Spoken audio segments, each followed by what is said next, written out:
Buat teman-temanku yang baru gabung, bisa cek di playlist untuk urutan videonya. Untuk judul baru, bisa cek juga. Bab 126, Kavaleri Perang Kilin. Kali ini, kita akan pergi ke Fire Beacon City untuk membeli Spirit Stone. Ada 3 rumah dengan batu roh terbanyak. Salah satunya adalah 3 gerbang misterius, yang lain adalah bangsal Yinggo, dan yang terakhir adalah rumah Tuan Kota. Apa yang kalian pikirkan adalah tempat terbaik untuk pergi dan membeli Spirit Stone? Liu Qinseng adalah orang yang berpengalaman dan cukup akrab dengan segala sesuatu di Fire Beacon City. Bangsal Yinggo adalah properti dari klan Yinggo, akan benar-benar ada ahli hebat yang memimpin di sana. Kita bisa macam-macam dengan siapa saja, hanya bukan Yinggo Wot. Wang Meng mungkin tampak bodoh, tetapi dia tahu siapa yang bisa dan tidak bisa dia macam-macam. Liu Qinseng kemudian melanjutkan, Tuan Fire Beacon City juga orang yang kuat. Untuk dapat memerintah atas tempat semrawut seperti ini, dia sama sekali bukan orang yang mudah dipusingkan. Salah satu dari 10 ksatria di bawahnya memiliki kekuatan yang cukup untuk menekan semua arah dengan teknik luar biasa mereka.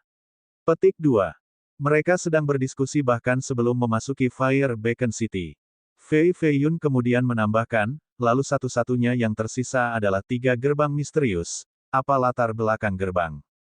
Wu Jiu, Wang Meng, dan Luo Tuozi, bodoh, semuanya menggelengkan kepala. Hanya Liu Qinseng yang pandai yang tahu lebih baik berbicara, ketika datang ke 3 gerbang misterius, kita harus berbicara tentang Jiklan terkemuka dari Kabupaten Tiger Gadli. Petik 2. Grand Southern Prefecture memiliki 26 kabupaten. Setiap county memiliki wilayah yang luas dengan sumber daya yang kaya dan menutup gerbang abadi. Klan Ji, dengan kekuatan untuk memerintah satu daerah di selatan, secara alami memiliki kekuatan yang kuat dengan gerbang abadi yang tak terhitung jumlahnya di bawah panji-panji dan dilindungi oleh mereka. Dan Fire Beacon City berada di ujung selatan Gadli Tiger County. Beberapa ribu mil di sekitarnya ditutupi oleh wilayah perbatasan yang mematikan dan mematikan. Karena situasi geografis khusus Fire Beacon City, ada banyak pembudidaya kuat yang berkumpul di tempat ini. Organisasi gelap bawah tanah sebanding dengan gerbang abadi besar. Gerbang 3 misterius diklasifikasikan sebagai sekte besar. Ada 38 pembudidaya bidang basis dewa. Gerbang masternya adalah murid dari tetua ketiga Jiklan dan juga murid tertua. Orang bisa mengatakan bahwa gerbang misterius 3 adalah sekte di bawah spanduk Jiklan. Liu Qinseng menjelaskan. Sepertinya 3 gerbang misterius juga tidak mudah dimainkan. 38 pembudidaya basis dewa, ini setara dengan 38 penatua, itu benar-benar sebuah sekte besar. Feng Feiyun merenung sejenak, lalu dia tersenyum berkata, saya punya ide bagus, kita bisa mencoba ini sekali. Petik 2. Dan Yu, semua orang akan mendengarkanmu. Wang Meng menambahkan dengan kasar. Feng Feiyun melanjutkan, bukankah bocah itu lebih dulu putra dari Tuan 3 gerbang misterius? Setelah dipukuli oleh kami, dia pasti akan menemukan ayahnya untuk membalas dendam. Kenapa kita tidak mencoba manuver tipuan? Petik 2. Wu Jiu dan Wang Meng tidak mengerti setelah mendengarkan. Hanya mata Liu Qinseng yang bersinar dengan cahaya terang saat dia menyeringai lalu bertepuk tangan dan berkata, ini bukan ide yang buruk. Tapi, tunggu sampai setelah kita minum anggur bunga, maka kita bisa membicarakannya lagi. Petik 2. Benar, sangat benar, mengunjungi rumah bordil adalah bisnis utama. Sedangkan untuk membeli batu roh, kita bisa mengambilnya satu langkah pada satu waktu, satu langkah pada satu waktu. Petik 2. Tunggu saja sampai kita menghabiskan 3 hari di sana, tidak kurang 1 hari. Keindahan di Supreme Beauty Pavilion berjumlah lebih dari 800, dan semuanya cantik luar biasa. Terutama yang dengan kartu nama mereka di depan, mereka semua adalah dewi turun ke dunia fana kita. Petik 2. Sialan, keempat penjahat mesum itu tersenyum dan tersenyum lagi. Masalah membeli batu roh benar-benar dilupakan dan mereka hanya peduli meminum anggur bunga di rumah bordil. Feng Feiyun tidak riang seperti ini. Kali ini, tanggung jawabnya jauh lebih besar daripada keempat bandit ini di Fire Beacon City. Jadi dia tidak bisa santai sama sekali. Fire Beacon City memang benteng besar di perbatasan terpencil ini, dan temboknya 2 kali lipat ukuran kota kuno lainnya, itu dibangun oleh batu-batu besar yang beratnya puluhan ribu jin. Ada beberapa tempat di mana formasi terukir terlihat. Ada menara untuk menembakkan panah bersama dengan api dan formasi. Selalu ada Godly Martial Army yang mengendarai binatang buas di atas tembok kota. Perang dapat terjadi di sini kapan saja, dan tembok-tembok ini telah dihancurkan lebih dari 10 kali, tetapi tembok itu dibangun kembali setiap kali dan menjadi lebih cemerlang dan lebih besar dari sebelumnya. Ini adalah manfaat dari lokasi khusus. Datang ke Fire Beacon City, orang bisa melihat banyak arsitektur aneh dari negara lain. Ada rumah besar dengan dinding merah dan ubin atap melengkung. Ada istana Buddha yang dibangun dengan kerikil putih sementara yang lain adalah bangunan tua yang terbuat dari kayu kuno. Di jalan kuno selebar 100 meter, ada banyak gerbong kuda dalam pemandangan yang ramai dan ramai. Orang-orang dari berbagai negara dan zona berkumpul di tempat ini. Ada kecantikan dengan rambut emas dan mata biru membawa busur harta di punggungnya, menyebabkan setengah jalan memiliki aroma manis samar yang keluar dari tubuhnya. Ada juga 4 budak kuat kuno yang menjulang setinggi 3 meter, menarik kereta kuning sambil mengeluarkan suara bergulir di jalan. Ada juga pembudidaya dengan kain putih melilit kepala mereka sambil mengenakan jubah putih, mereka tampak seperti mumi yang berjalan di jalan utama. Ah, selamatkan aku, ah, selamatkan aku. 3. 5 pria mengejar seorang gadis yang lembut. Mereka tertawa dengan cara bejat ketika mereka memaksanya ke jalan buntu. Mereka mendorong gadis itu ke dinding dan perlahan-lahan menanggalkan pakaian dari tubuhnya. Semua orang yang berjalan hanya menatap dengan acuh tak acuh seolah mereka terbiasa dengan pemandangan seperti itu. Tidak peduli berapa banyak gadis itu menangis minta tolong, tidak ada yang mengulurkan tangan untuk membantunya. Jangan, bantu aku, dia tampak lebih muda dari 16 tahun, dan tangisannya sangat menyedihkan. Feng Feiyun sedikit mengernyit. Meskipun dia sudah tahu bahwa Fire Beacon City adalah tempat yang kacau dan gelap di mana yang kuat bisa menggertak yang lemah, dia tidak berharap itu menjadi begitu kotor ke tingkat ini. Liu Qinseng menekan lengan Feng Feiyun dan berkata, "Dan Yu, jangan terburu-buru, tidak ada orang baik di sini di Fire Beacon City. Menjadi orang baik hanya akan menyebabkan Anda mati lebih awal." Petik 2. Kamu mengatakan, untuk tidak membantunya walaupun kita melihat ini. Feng Feiyun secara alami memiliki garis bawah moralnya. Liu Qinseng menggelengkan kepalanya dan menjawab, orang-orang yang bisa bertahan hidup di Fire Beacon City, mengapa mereka membutuhkan bantuanmu? Ketika suaranya memudar, ada beberapa jeritan sengsara datang dari lembah buntu. Dia melihat bahwa orang-orang yang sebelumnya ingin menggadis itu sekarang terbaring dalam genangan darah. Dan gadis yang awalnya lembut dan sedih itu memperbaiki gaunnya yang compang camping ketika dia dengan dingin merengut. Dia menyeka darah di tangannya dan berjongkok dengan tubuh anggun dan lembut saat dia mengambil kantong uang bersama dengan senjata dari tubuh pria-pria ini. Feng Feiyun tertegun dengan mulut terbuka karena melihat adegan ini. Gadis itu menimbang kantong uang dengan tangannya, lalu dia memegang beberapa senjata dan berjalan keluar dari gang. Mata dinginnya melirik Feng Feiyun, lalu dia mengocok lengan bajunya dan pergi. Hanya mayat yang dingin dan bersimbah darah yang tersisa di gang. Benar, tidak ada pria baik atau wanita baik di tempat ini. Feng Feiyun, yang menderita di tangan seorang wanita sebelumnya, sekarang belajar pelajaran lain. Tidak pernah damai di dalam kota ini. Dengan hanya berjalan di satu jalan, Feng Feiyun telah melihat 4-5 kejadian pembunuhan. Ini benar-benar bukan tempat yang baik, dan tanpa kekuatan, orang tidak bisa bertahan hidup. Namun, bahkan dengan kekuatan, seseorang tidak akan hidup lama tanpa akal. Menjual harta karun yang aneh dan hebat di sini, roh rumput tua, senjata roh kuno, kaligrafi ulung, batu-batu peringkat terbaik. Hanya perlu 5 koin untuk mengambil, memilih. 5 koin perunggu untuk membeli apa saja. Benar-benar item dengan nilai bagus, sama sekali bukan scam. Menjual tangan ke bawah untuk menghasilkan uang. Petik 2.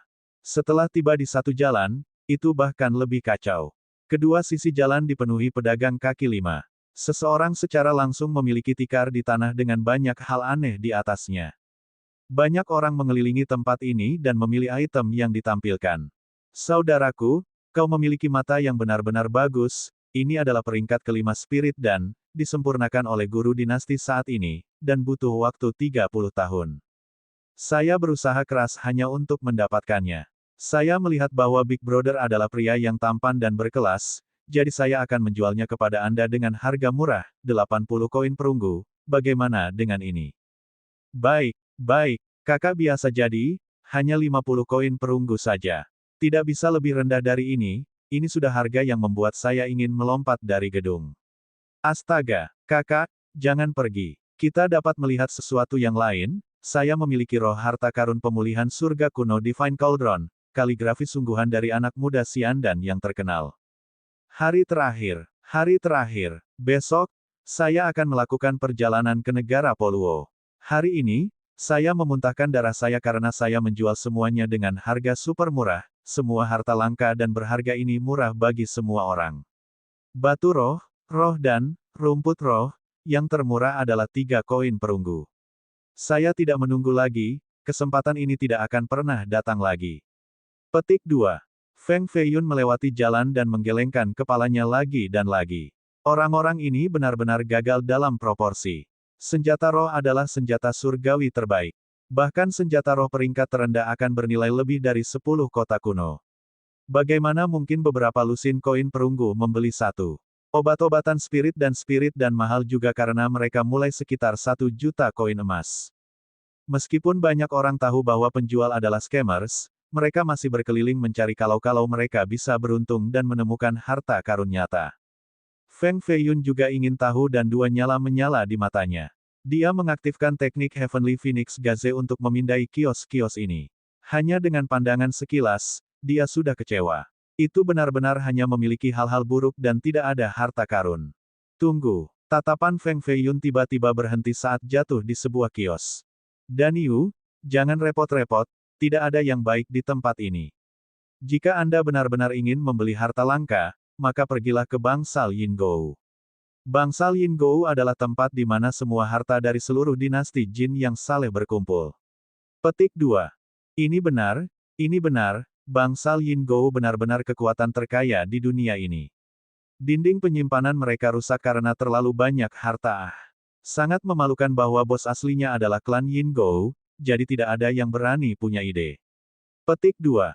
Hehe, jika seseorang dapat terhubung dengan kangen surgawi dari klan Yingou, maka mereka tidak perlu khawatir selama sisa hidup mereka. Petik 2. Feng Feiyun melirik bandit-bandit ini dan dengan tak berdaya menggelengkan kepalanya lalu berkata, saya khawatir tidak ada seorang pun di dunia ini yang bisa memeluknya. Dia adalah kalajengking, dan dia akan menggigit mereka sampai mati. Petik 2. Selesai berbicara, Feng Feiyun pergi ke kios yang dia perhatikan sebelumnya. Meskipun tempat ini hanya memiliki toko acak, tetapi kadang-kadang beberapa orang masih dapat menemukan harta karun kuno. Ini telah terjadi sebelumnya di mana orang menghabiskan 5 koin perunggu untuk membeli akar asli rumput naga tanduk. Orang lain juga membeli spirit weapon yang rusak dari zaman dahulu, dan bahkan ada orang yang membeli skala naga asli. Meskipun probabilitasnya sangat rendah, itu bukan tidak mungkin. Bab 126, Orang Tua Satu Tangan. Kios jalanan ini berada di bawah pohon belalang besar. Ada selembar kain hitam kusut dengan puluhan item berbeda yang disajikan di atasnya. Ada kuali, batu kecil, benda besi berbentuk aneh, tanaman obat kering, mereka benar-benar hanya barang biasa, tidak ada bedanya dengan kios lainnya. Orang yang menjalankan kios adalah seorang lelaki tua satu tangan yang hanya memiliki tangan kiri, bagian dalam lengan kanannya kosong. Dia awalnya setengah tertidur di atas batu, tetapi setelah melihat kelompok Feng Feiyun mendekat, ekspresinya yang lesu segera menghilang sepenuhnya. Dia membuka matanya dan berteriak, adik, apa yang ingin kamu beli? Saya memiliki semuanya di sini. Apakah Anda melihat kuali batu ini? Itu digali dari kedalaman bumi. Setelah banyak penilaian profesional, ditentukan bahwa itu adalah harta karun lebih dari 10.000 tahun yang lalu, ia mampu menekan sungai-sungai besar dan menstabilkan lautan. Petik 2. Juga, ada senjata kuno ini. Pria satu bersenjata mengambil kait perunggu dari kios dan melambaikannya di depan mata Feng Feiyun sambil berbicara, Anda tidak harus melihat bagaimana itu polos tanpa dekorasi atau kesadaran roh. Bahkan, ia memiliki asal yang sangat besar. Ini adalah senjata Dewa Juking di Huangsha yang sebelumnya terkenal di seluruh dunia.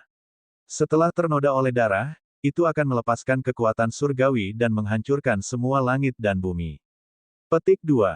Orang tua satu tangan itu dengan jelas menggambarkan asal-usul harta surgawi ini kepada Feng Feiyun ketika ludahnya terbang kemana-mana.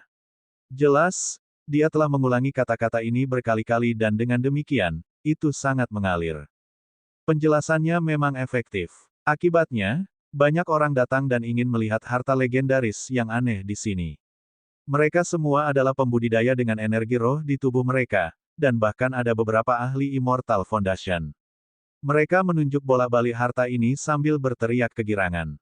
Kuali batu ini sepertinya tidak biasa. Lihatlah ukiran binatang di atasnya. Itu terlihat seperti vermilion bird, tetapi juga memiliki 4 sayap panjang dengan garis rahasia yang aneh, benar-benar istimewa. Ini bisa menjadi kuali surgawi dalam legenda. Petik 2. Mungkin itu yang asli. Seseorang terperangkap dalam situasi dan berseru. Segera setelah itu, seorang pria muda mengenakan jubah Taoisme biru mulai meminta harga. Bos, berapa harga untuk kuali batu ini? Mata pria tua satu tangan itu menjadi bersemangat ketika dia melihat tatapan semua orang yang berapi-api, jadi dia dengan cepat menaikkan harganya. Dia mengungkapkan 3 jari dan berkata, harta yang saleh seperti ini, harganya tentu tinggi. 300.000 koin perunggu, tidak sedikit koin. Petik 2. Setelah harga ini diumumkan, ada keributan segera. Tempat ini secara alami menjual semua jenis barang. Harga mereka hanya berkisar antara beberapa koin perunggu hingga beberapa ratus. Kini, lelaki tua satu tangan itu berani langsung menaikkan harganya menjadi 300.000 koin perunggu. Ini adalah perampokan langsung 300.000 koin perunggu setara dengan 30 koin emas. 30 koin emas tidak mahal bagi murid klan top seperti klan Feng, tetapi bagi murid sekte abadi kecil dan keluarga, 30 koin emas adalah harga tertinggi di langit. Ada perbedaan besar antara si kaya dan si miskin di dunia ini. Orang-orang dari status yang lebih tinggi dapat membuang-buang uang seolah-olah itu adalah sampah, tetapi orang yang statusnya lebih rendah harus mempertaruhkan hidup mereka hanya dengan 1 koin. Pria muda berjubah Daois itu dengan ringan mengerutkan alisnya dan jelas mulai ragu. 300.000 koin perunggu, aku akan beli. 1 orang menerima harganya. Berdiri di samping, Feng Feiyun dengan lembut membelai dagunya dengan penglihatannya bukan pada kuali batu, tetapi pada pria tua satu tangan saja. Orang tua ini, dari awal sampai akhir, dipenuhi dengan kebahagiaan sambil melihat pemuda berjubah Daois itu. Pemuda berjubah Daois itu akhirnya memutuskan untuk berjudi dan mengambil semua yang dimilikinya saat ia melemparkannya ke orang tua itu, lalu ia berkata, saya akan memberikan 400.000 koin perunggu, kuali batu ini milik saya. Petik 2. 40 koin emas telah dibayarkan.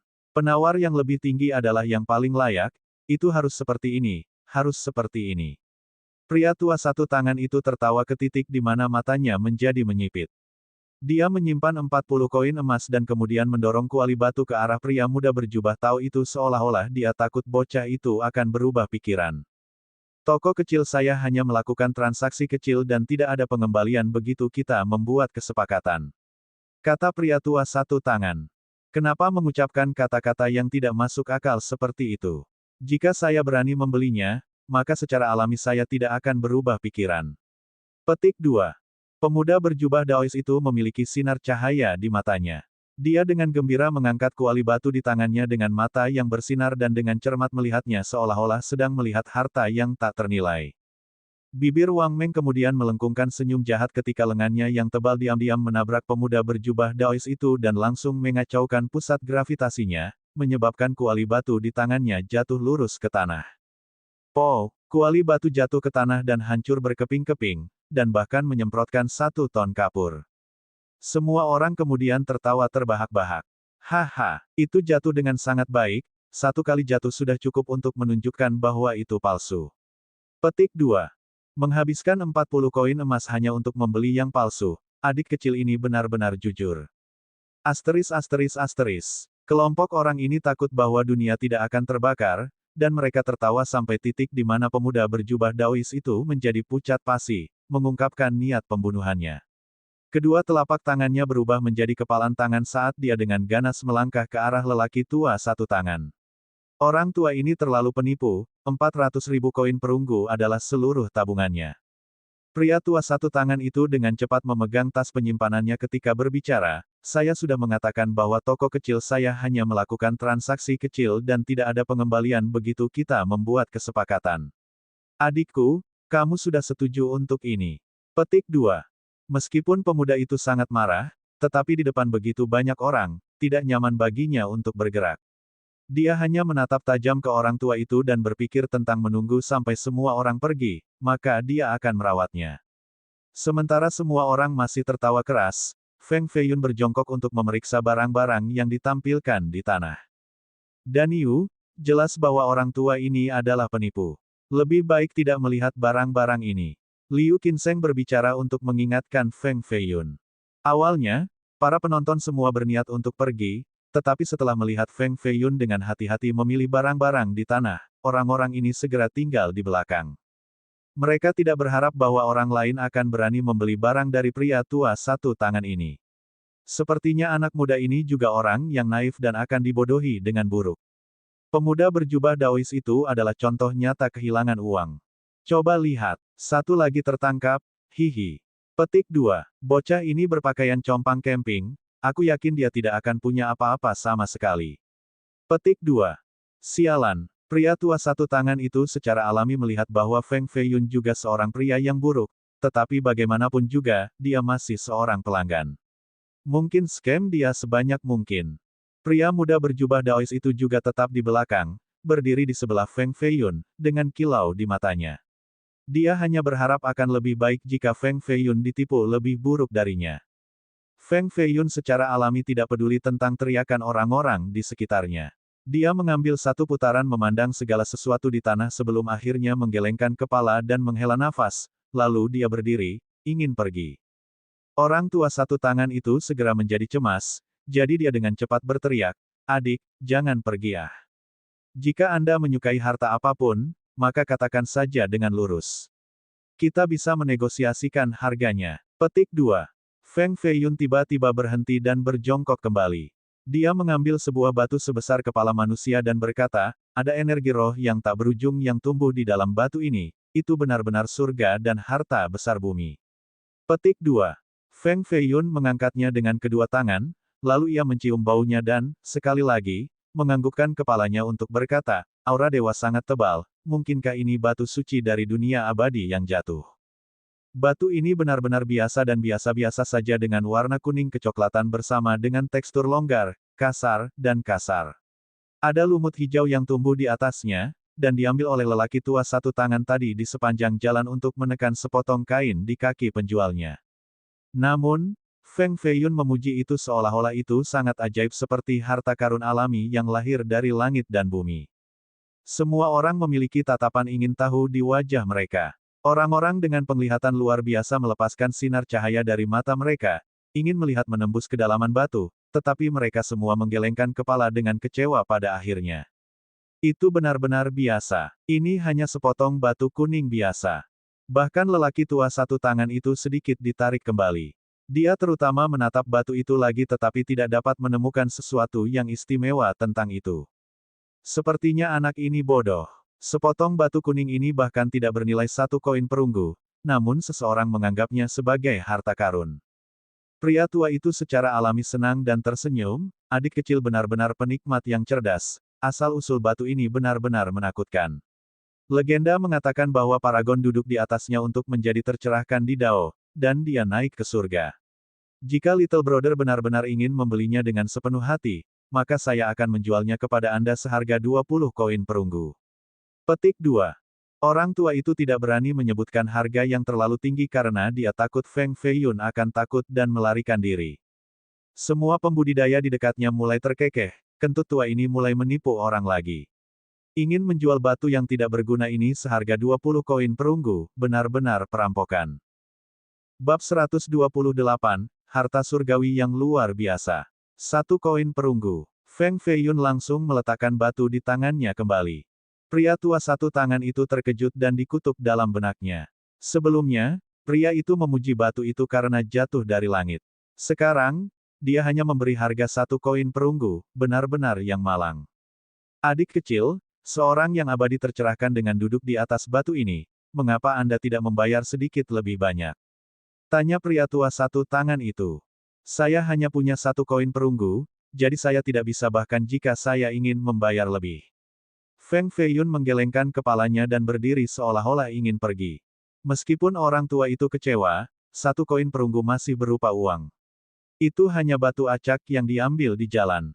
Dia menggigit giginya dan berkata, baik. Hari ini, saya akan menjualnya kepada Anda dengan harga 1 koin perunggu yang memuntahkan darah. Petik 2. Baik, itu kesepakatan kalau begitu. Feng Feiyun tiba-tiba tertawa terbahak-bahak dan menembakkan koin perunggu dengan jarinya. Kemudian, dia meraih batu sebesar kepala manusia dengan kecepatan kilat dan berdiri. Tentu saja, dia juga takut kalau lelaki tua satu tangan ini akan kembali melakukan transaksi. Apa yang ditertawakan bocah ini dengan gembira? Apakah saya melakukan kesalahan kali ini? Pria tua satu tangan itu meletakkan 1 koin perunggu itu sambil mulai ragu dalam benaknya. Pesta Wu Jiu dan Wang Meng juga mengerutkan kening. Mereka merasa bahwa Feng Feiyun tidak perlu melakukan hal bodoh seperti itu. Meskipun itu hanya 1 koin perunggu, 1 koin perunggu masih berupa uang ah.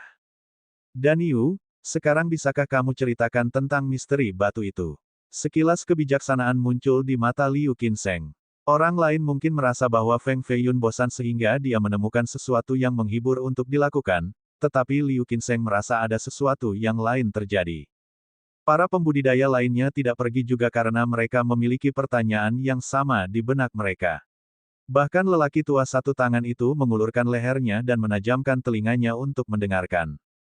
Feng Feiyun tersenyum melirik ke semua orang, lalu dia meletakkan batu kuning di telapak tangannya saat dia bertanya, apakah Anda melihat perbedaan antara batu kuning ini dan batu kuning biasa lainnya? Tidak bisa melihatnya, kan? Anda akan melihatnya sekarang. Petik 2. Feng Feiyun menyalurkan energi rohnya, mengisi telapak tangannya. Puff! Energi roh secara otomatis dinyalakan menjadi First Dark Origin Flame. Temperatur Yellowstone berangsur-angsur naik karena dibungkus dengan api. The First Dark Origin Flame adalah jenis nyala api yang lahir dari pembakaran energi roh. Batu-batu biasa akan langsung meleleh dalam sedetik. Bahkan beberapa batu yang lebih keras akan berubah menjadi pasir dari First Dark Origin Flame dalam sekejap. Namun, Yellowstone biasa ini tidak terbakar oleh First Dark Origin Flame. Sebaliknya, nyala api mulai menari di atasnya. Warnanya mulai berubah dari kuning menjadi merah, menjadi lebih dan lebih cantik dan akhirnya, menjadi merah-merah seperti darah. Pada saat ini, bahkan orang bodoh akan melihat karakter luar biasa Yellowstone ini. Pria tua satu tangan itu mengulurkan lehernya dan terus-menerus menggosok matanya dengan tak percaya pada pemandangan di depannya. Sudut bibir Feng Feiyun sedikit menyeringai. Dia memulihkan energinya dan First Dark Origin Flame menghilang. Warna batu di tangannya juga cepat memudar ke warna kuning aslinya. Itu biasa seperti sebelumnya tanpa energi nyata apapun. Namun, tidak ada yang berani memandang batu ini lagi. Tatapan semua orang tertarik saat mereka memandangi Yellowstone dengan penuh rasa ingin tahu. Dan Yu, harta apa yang menakjubkan ini? Wang Meng menggelengkan kepalanya setelah mendapatkan kembali akalnya. Bukan hanya dia, tetapi semua orang yang hadir juga memiliki pertanyaan yang sama. Aku juga tidak tahu. Feng Feiyun tertawa sambil menjawab. Kamu tidak tahu. Semua orang tidak percaya padanya. Setelah semua, sepotong batu kuning ini ditinggalkan di jalan ini untuk siapa yang tahu berapa ribu tahun. Banyak ahli dan pendahulu yang lewat, tetapi tidak ada yang melihat karakteristiknya yang luar biasa. Mungkin orang lain bahkan menendangnya beberapa kali. Dia bisa melihat kekuatannya, jadi bagaimana mungkin dia tidak tahu harta macam apa itu? Feng Feiyun benar-benar tidak berbohong.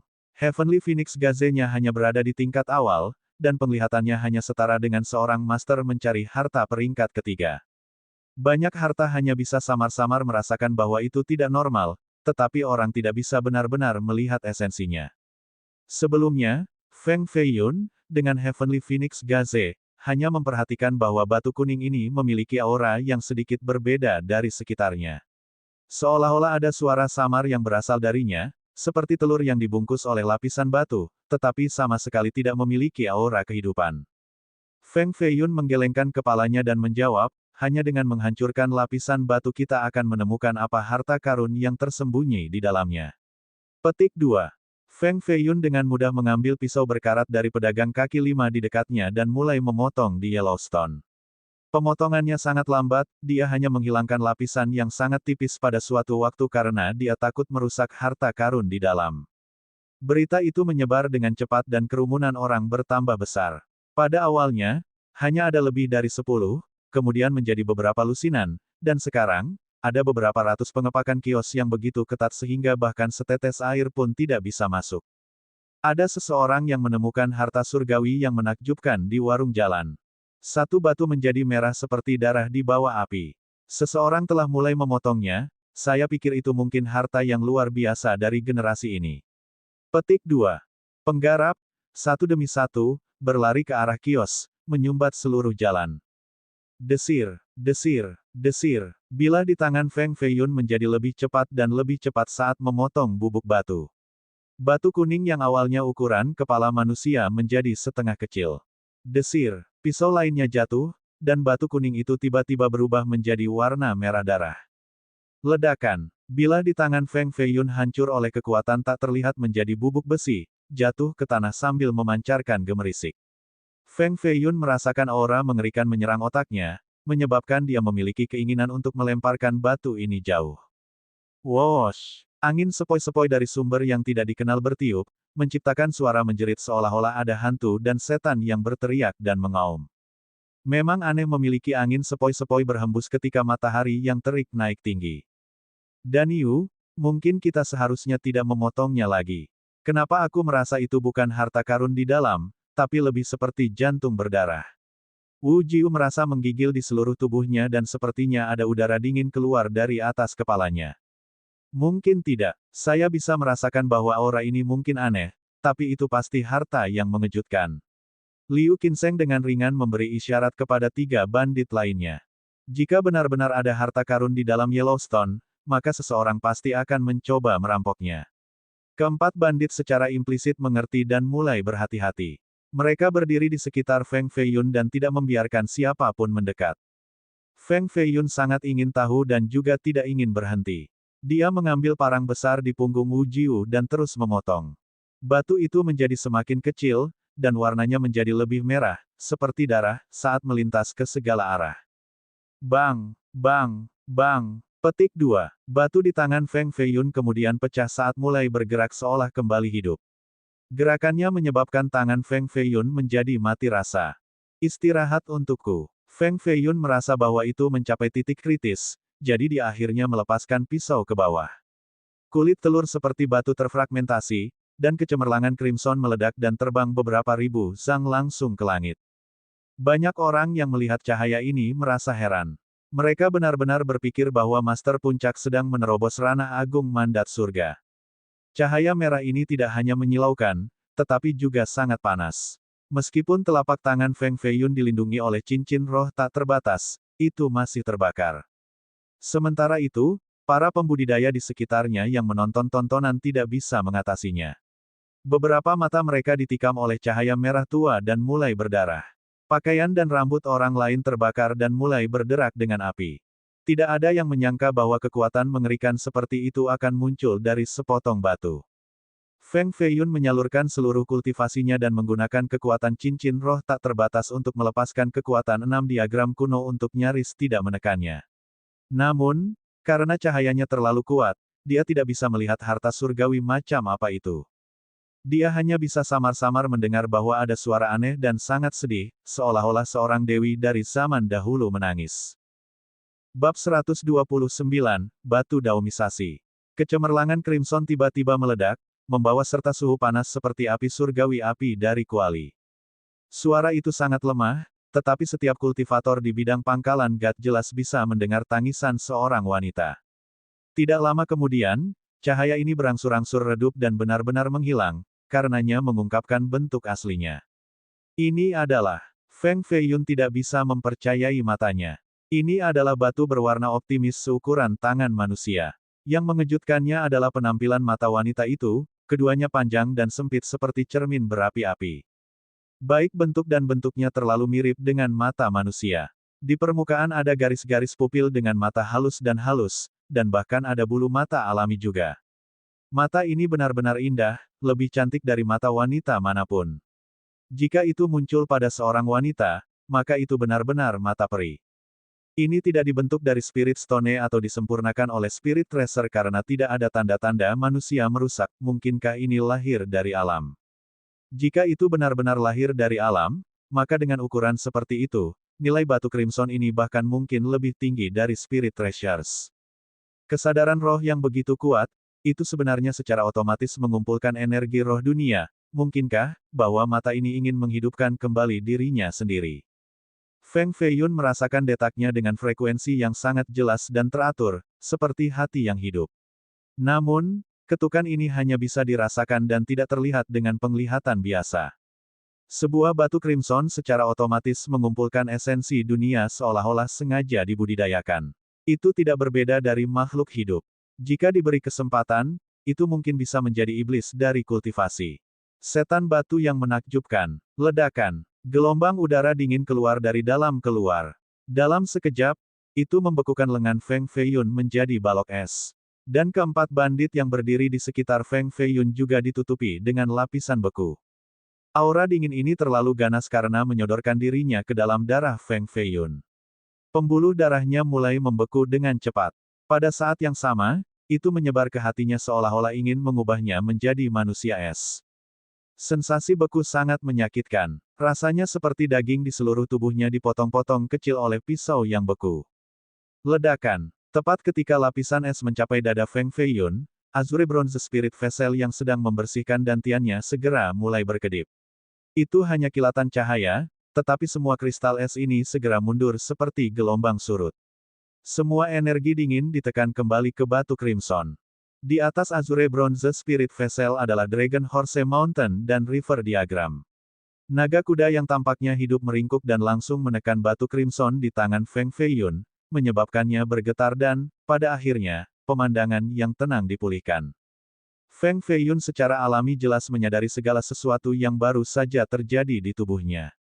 Kapal perunggu roh Azure memang layak menjadi Saint Soul Tracer dengan sihirnya yang tiada taraf untuk dapat sepenuhnya menekan batu merah tua ini. Ini adalah mata batu yang indah dan sempurna, tapi itu bahkan lebih seperti murid jahat. Aku tahu apa itu sekarang, ini adalah batu daomisasi. Salah satu dari 18 jenis batu roh, itu peringkat ke-7. Seorang pria dengan rambut abu-abu dan janggut abu-abu menggigil menunjuk batu crimson di tangan Feng Feiyun dan berseru. Ada 18 jenis batu roh di dunia ini. Masing-masing dari mereka secara alami diciptakan oleh surga, sangat mistis. Mereka adalah harta yang diperebutkan oleh semua pembudidaya. Di dalamnya, batu peringkat terendah adalah batu roh misterius sejati, dan itu juga batu roh yang paling umum digunakan oleh para pembudidaya dalam pelatihan. Namun, bahkan batu roh misterius sejati seukuran ujung jari masih bisa dijual seharga puluhan ribu koin emas. Inilah sebabnya mengapa batu roh ini adalah harta karun. Bahkan untuk klan besar seperti klan Feng dengan lebih dari 10 tambang dan lebih dari 10.000 penambang budak, mereka hanya bisa menghasilkan sekitar 100 keping batu seperti ini setiap tahun. Plus, mereka hanya jenis terendah dari batu roh. Beberapa orang bijak agung, yang juga merupakan treasure finding masters, membuat laporan yang menunjukkan bahwa cadangan dari 18 jenis batu roh di dunia menjadi lebih jarang dengan lebih dari 10 kali lipat untuk setiap kenaikan peringkat. Dengan kata lain, jika batu spiritual misterius peringkat ke-18 memiliki 10.000 buah, maka batu spiritual 5 butir peringkat ke-17 hanya akan memiliki 1.000 buah, dan batu dan roh yang berada di peringkat ke-16 hanya akan memiliki 100 buah. Dan kebenarannya adalah bahwa jumlah yang diproduksi setiap tahun oleh Grand Clan mencerminkan temuan dalam laporan ini. Kekuatan tertinggi hanya bisa menggali beberapa ratus batu roh misterius sejati, beberapa lusin batu roh 5 butir, dan hanya beberapa batu dan roh setiap tahun. Bahkan ada bertahun-tahun di mana mereka tidak dapat menghasilkan bahkan satu dan Spirit Stone. Adapun batu roh peringkat lebih tinggi, mereka bahkan lebih jarang dan hanya bisa ditemukan dengan kekayaan ekstrim.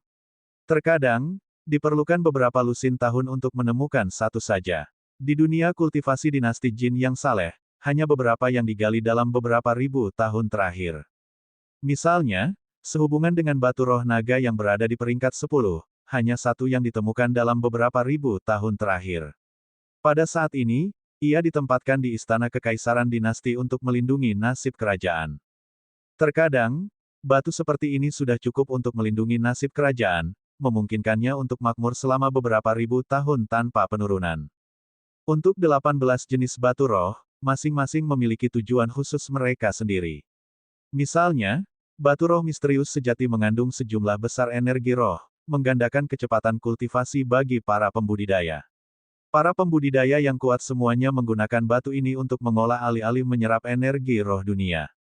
Batu roh 5 butir bahkan lebih ajaib dari batu roh misterius sejati. Setelah mengkonsumsi satu batu roh 5 butir, seorang pembudidaya akan secara otomatis mencapai tingkat bigu mistis, tingkat di mana kelaparan tidak lagi menjadi masalah tanpa makan. 1. Dan batu dan spirit yang berada di peringkat ke-16 bahkan lebih berharga daripada batu roh 5 butir. Selama ada orang yang ingin memperbaiki sesuatu yang lebih tinggi dari pil peringkat ketiga, maka mereka perlu memiliki batu dan spirit. Semakin tinggi jumlah dan spirit stone, semakin tinggi peluang untuk penyempurnaan pil yang sukses. Tanpa menambahkan batu dan spirit, pada dasarnya tidak mungkin untuk memperbaiki pil di atas peringkat ketiga. Adapun batu roh peringkat di depan, yang sebelumnya lebih jarang dan lebih mitos daripada yang berikutnya. Dan karena kelangkaan dari 18 jenis batu roh meningkat selusin, inilah mengapa harga batu roh juga meningkat selusin. Misalnya, jika batu roh misterius sejati ukuran kepalan tangan memiliki harga 300.000 koin emas, maka harga batu roh 5 butir adalah 3 juta koin emas, dan harga batu roh dan adalah 30 juta koin emas. Batu roh di depan secara alami memiliki harga yang bahkan lebih mengerikan. Karena kelangkaan bersama dengan harganya, status master mencari harta di dunia ini sangat bergengsi. Grand Elders dari Gerbang Abadi, pejabat astronomi dinasti, dan Grand dan Masters sering perlu beralih ke Treasure Finding Masters untuk bantuan. Tidak ada yang bereaksi ketika mereka mendengar kata-kata batu daomisasi, tetapi ketika pangkat 7 diumumkan, semua orang tiba-tiba meledak. Ledakan. Semua orang menjadi gila. Batu roh naga peringkat 10 sudah cukup untuk menjadi harta pemimpin dinasti Jin yang saleh dan mampu melindungi nasib dinasti selama beberapa ribu tahun tanpa deklinasi. Batu naga roh ini benar-benar peringkat di antara 10 harta surgawi teratas dari dunia budidaya dewa dinasti Jin. Tetapi pada saat ini, peringkat 7 batu daomisasi tiba-tiba muncul. Ini benar-benar bisa menjadi harta surgawi nomor 1 di negeri ini, dan itu akan mengejutkan seluruh dinasti. Seseorang menyatakan keraguannya dan berkata, tidak mungkin, sama sekali tidak mungkin. Rumor menyatakan bahwa batu daomisasi dibentuk oleh tuan tertinggi di akhir hidup mereka dengan membakar seluruh niat dao mereka di tubuh mereka. Dengan ini, sepotong batu dao akan terbentuk. Dan batu dao ini akan membutuhkan lebih dari 10.000 tahun untuk berkembang biak sendiri sebelum berubah menjadi batu daomisasi. Sebuah batu dao yang mampu berubah menjadi batu daomisasi memiliki peluang yang sangat rendah, bahkan tidak satu dari puluhan ribu. Petik 2. Sulit untuk dicerahkan dalam dao, tetapi mentransformasikannya menjadi dao bahkan lebih sulit. Hanya karakter hebat dengan kultivasi yang mencapai surga yang dapat berhasil berubah menjadi dao. Saya tidak berpikir pernah ada karakter surgawi di dinasti Jin yang saleh. Petik 2. Batu daomisasi berada di peringkat ke-7 karena mengandung dao seorang ahli tertinggi dan tak tertandingi. Jika seseorang bisa belajar dari dao di dalam batu daomisasi, maka mereka bisa menjadi ahli tertinggi dan tak tertandingi lainnya. Meskipun semua orang tidak percaya, masih ada orang yang percaya bahwa ini adalah batu daomisasi. Aku bisa melihat dao tertinggi yang tersembunyi di dalam batu crimson. Setiap garis di atas permukaannya adalah dao yang terpisah. Selama seseorang dapat menjadi tercerahkan bahkan di salah satu dao di permukaannya, maka mereka bisa berkultivasi ke tingkat Juking. Petik 2. Ini bisa menjadi dewi dari era kuno tinggi yang kental setelah transformasi dao. Formulir daomisasi ini bahkan mulai mengolahnya sendiri.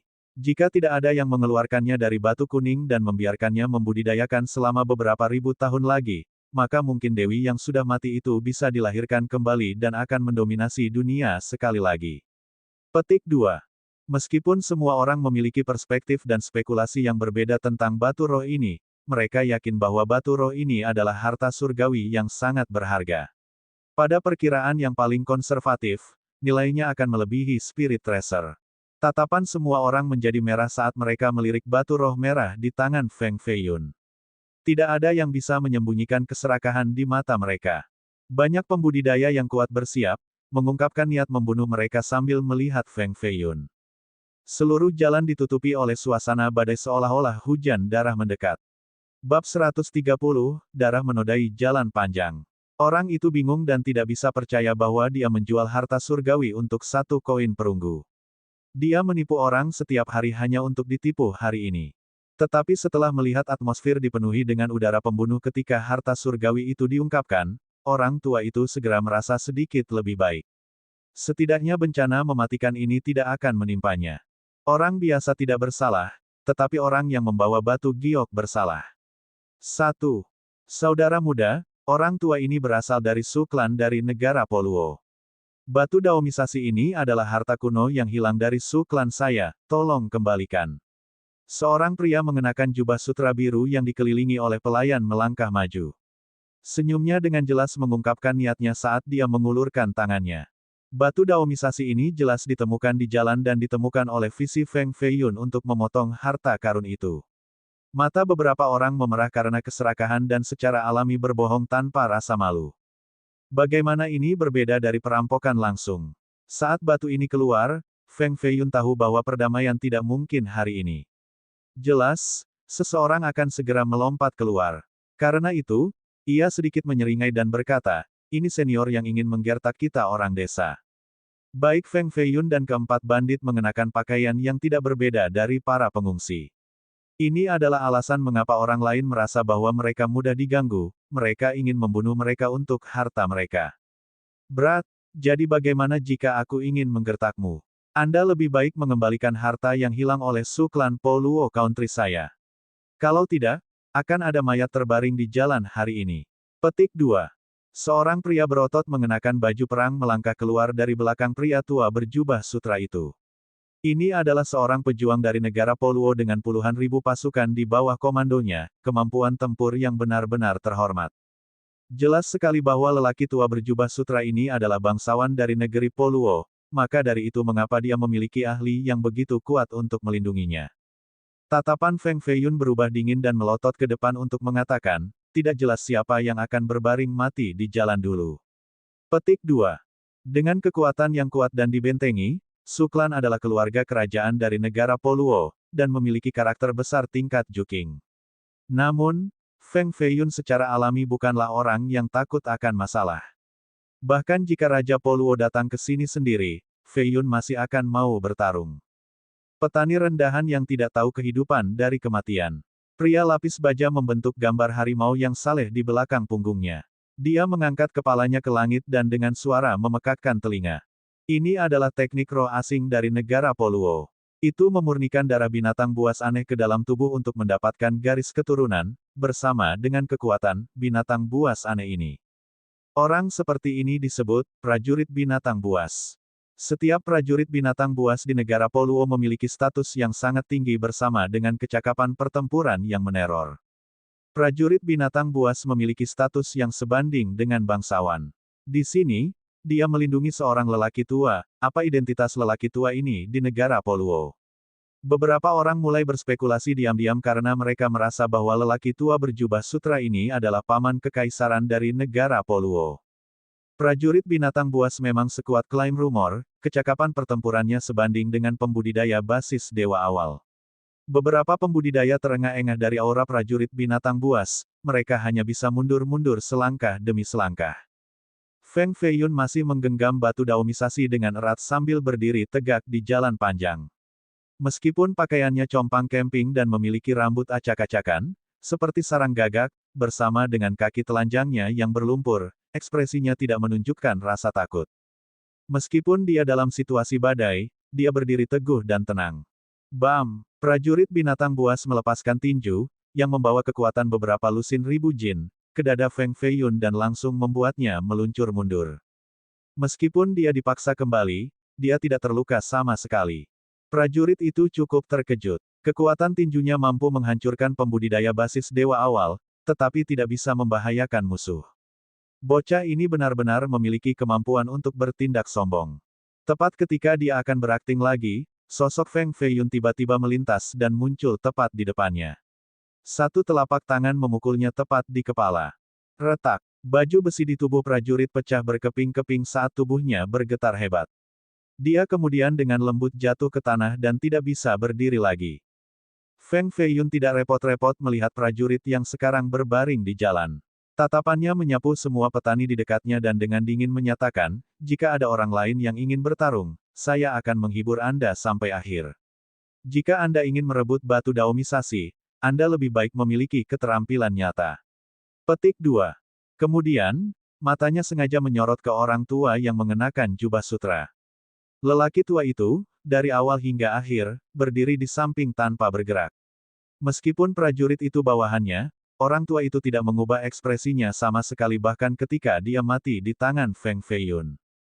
Hanya saja, tangannya yang seperti cakar mulai memancarkan gelombang mematikan saat sepasang mata lamanya juga menjadi gelap. Orang tua ini benar-benar master sejati. Saat mereka saling memandang, Feng Feiyun merasakan sengatan tajam dari mata pria tua itu. Anak muda, Anda benar-benar tidak tahu betapa besarnya langit dan bumi.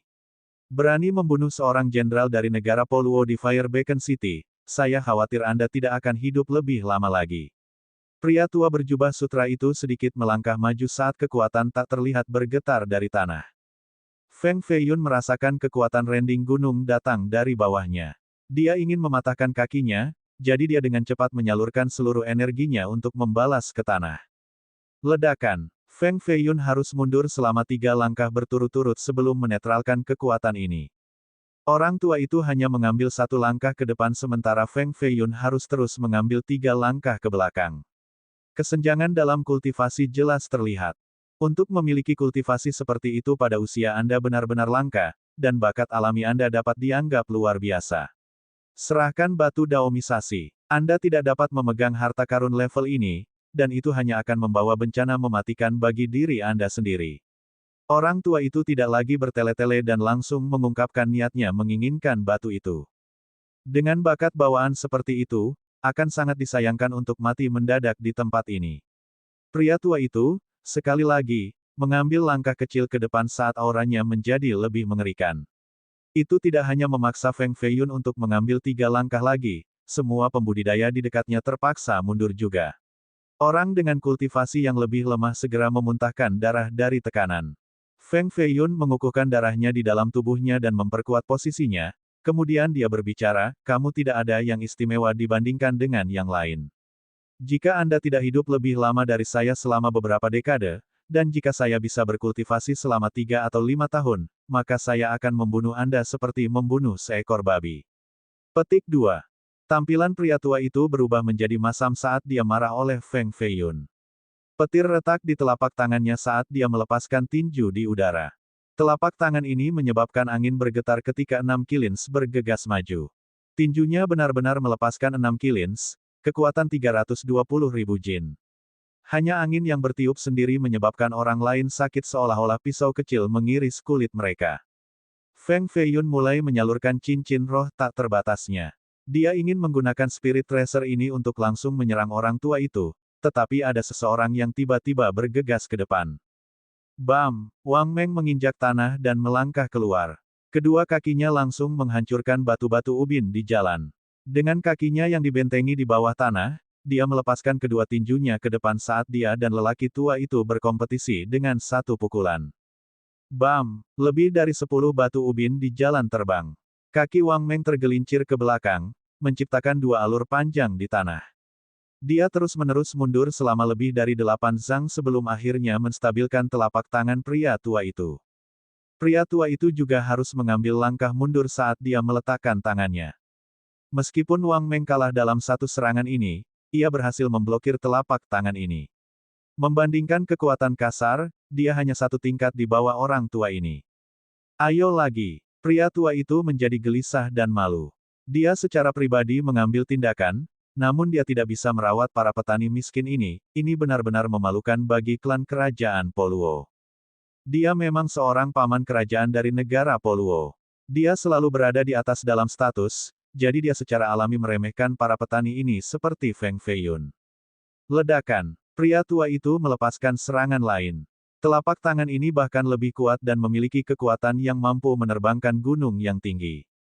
Bam! Bam! Petik 2. Wu Jiu dan Wang Meng seperti 2 dewa perang, berdiri di kiri dan kanan Feng Feiyun, dan mereka bergegas maju pada saat yang sama.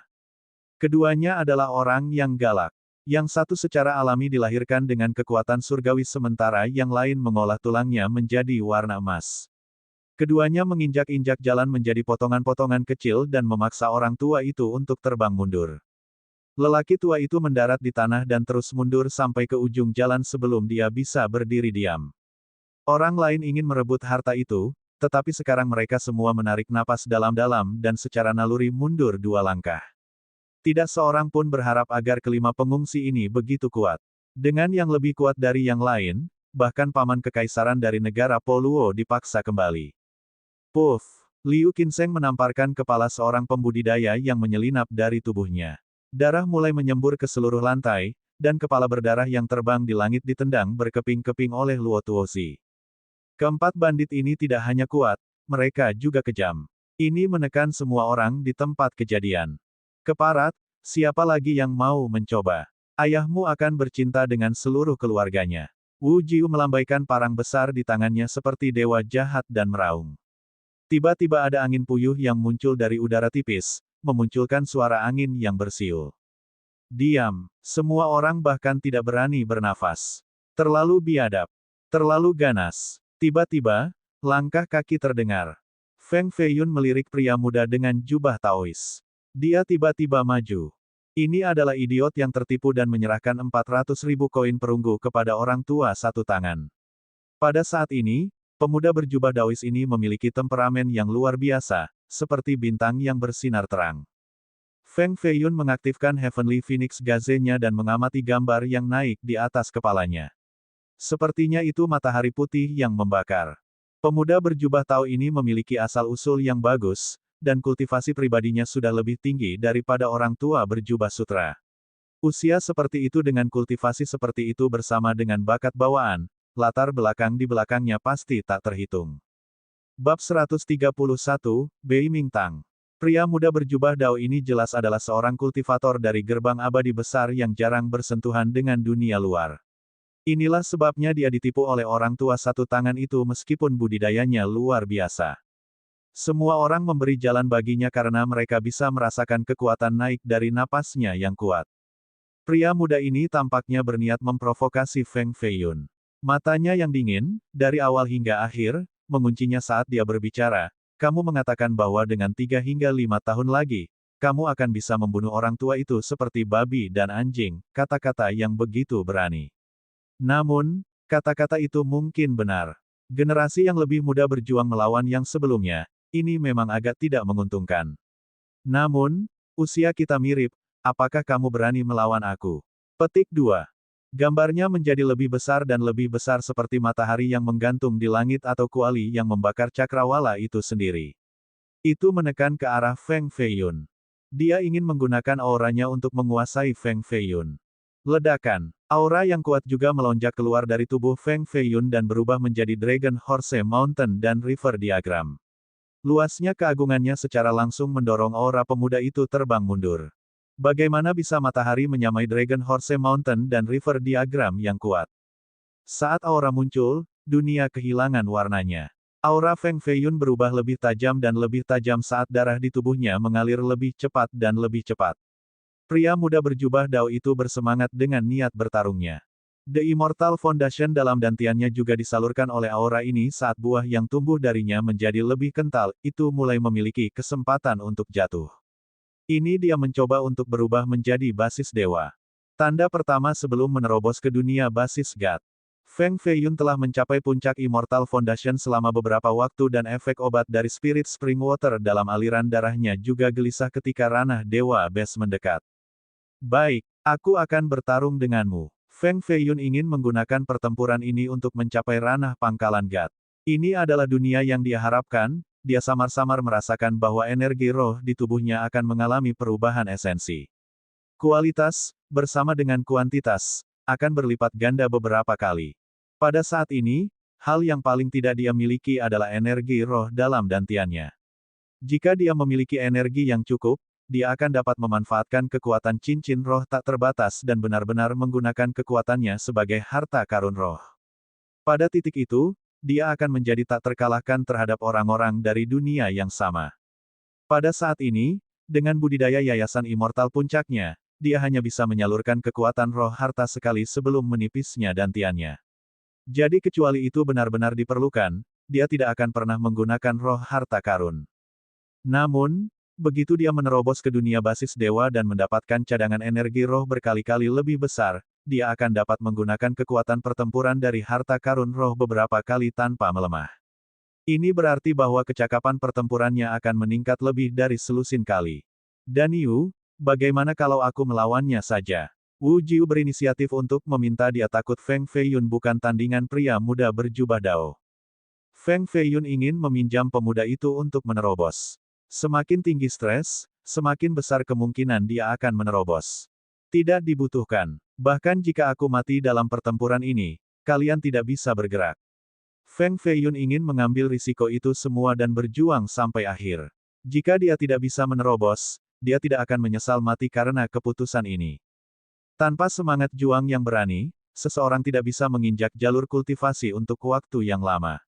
Pria muda berjubah dao itu tertawa kecil dan berkata, "Kamu hanya yayasan immortal puncak, aku bisa mengalahkanmu hanya dengan satu gerakan."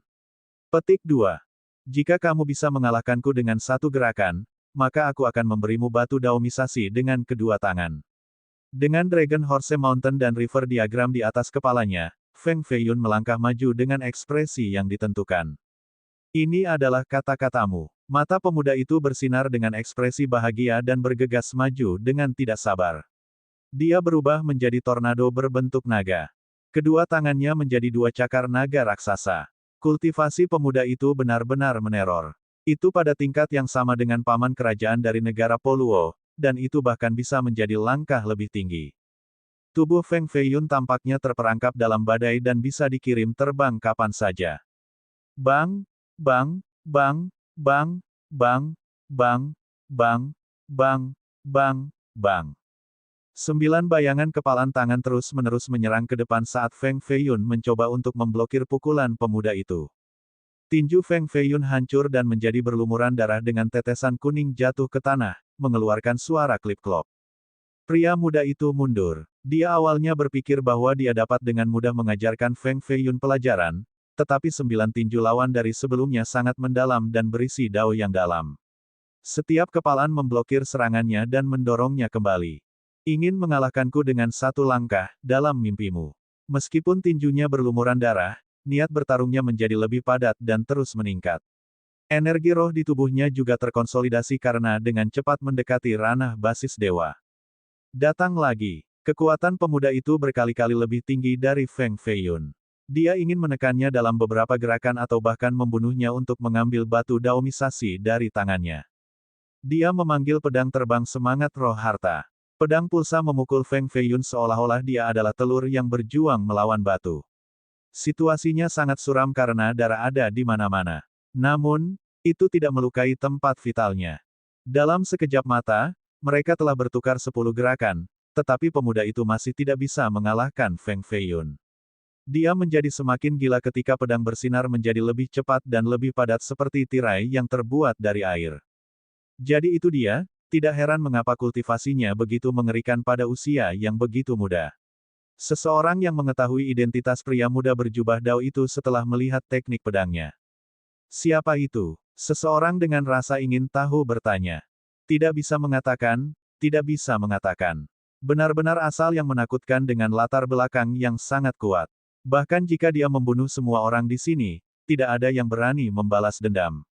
Orang lain menggelengkan kepalanya terus-menerus. Dia terkejut setelah mengetahui identitas pemuda itu. Dia melanjutkan, jika dia mengumumkan identitasnya, maka tidak ada yang berani melawannya. Ini bodoh.